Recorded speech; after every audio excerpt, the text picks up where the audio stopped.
Hello everyone. If you work in healthcare and OET is one exam that is slowing down your plans to work abroad, don't be discouraged. For many candidates, the issue isn't English ability. It's not fully understanding how the OET exam is structured, and we are here to help you.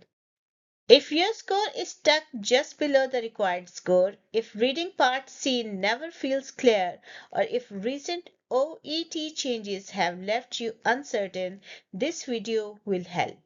In this video, I'll explain the main OET changes for 2026, why reading and listening part C cause difficulty for strong candidates, and what successful candidates do to reach a clear grade B.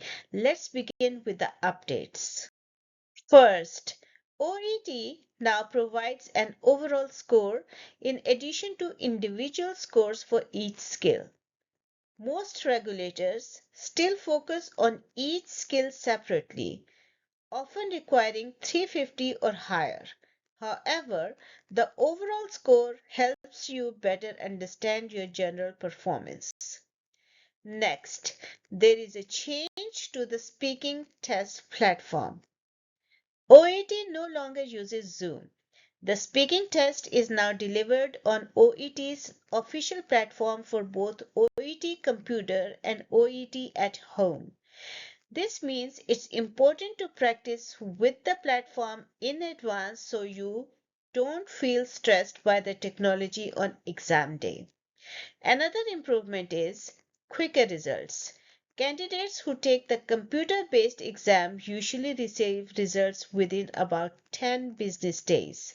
If you're applying to the US, there is also an important rule change. Your required scores must now be achieved in one single test sitting. Results from different exam dates can no longer be combined. Now, let's look at reading and listening part C. Many advanced candidates believe they fail part C because the language is too difficult. In most cases, this isn't the real problem. Part C focuses on understanding, reasoning, viewpoint, and professional judgment. Many candidates choose answers because they recognize familiar terms. However, these answers are often designed to mislead. Instead of matching words, ask yourself, what conclusion is the speaker or writer reaching?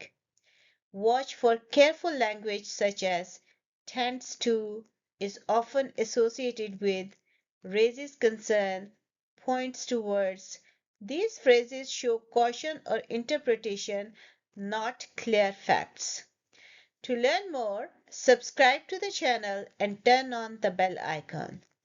We'll be posting a full video breakdown on the logic versus fact.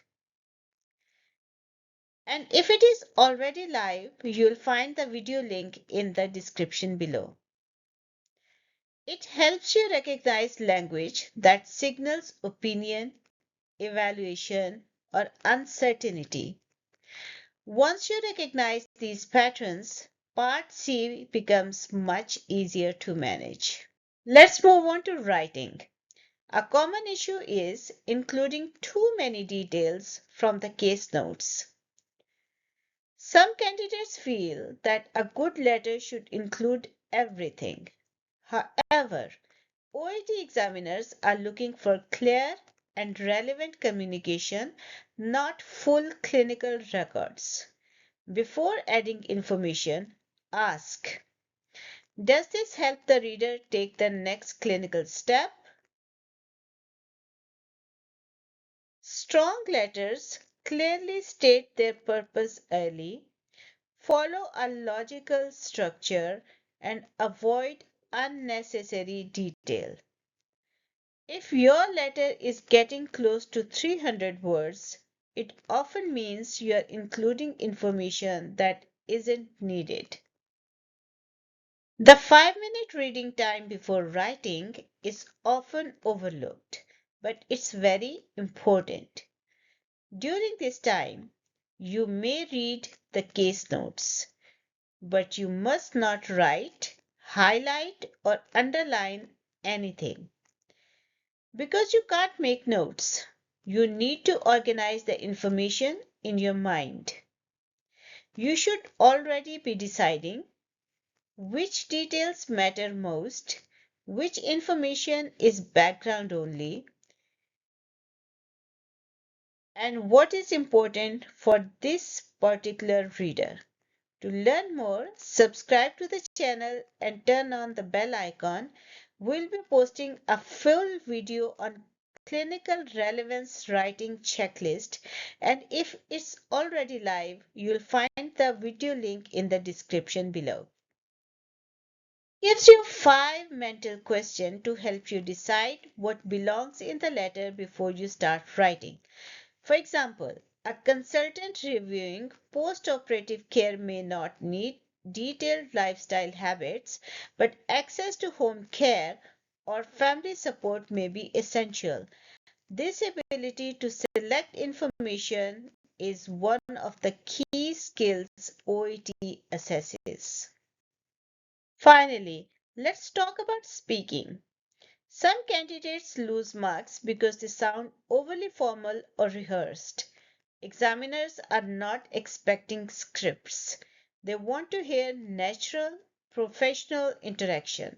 So, focus on establishing rapport, asking clear and relevant questions, and guiding the conversation smoothly. Helpful phrases include: I'll begin by asking a few questions. Let me explain what's happening. After this, we can go over the plan. Passing the OET in 2026 is not about memorizing complex words or studying non-stop. It's about understanding what the exam is testing and responding in a clear, focused way. When you understand the purpose behind each task, preparation becomes more efficient and less stressful.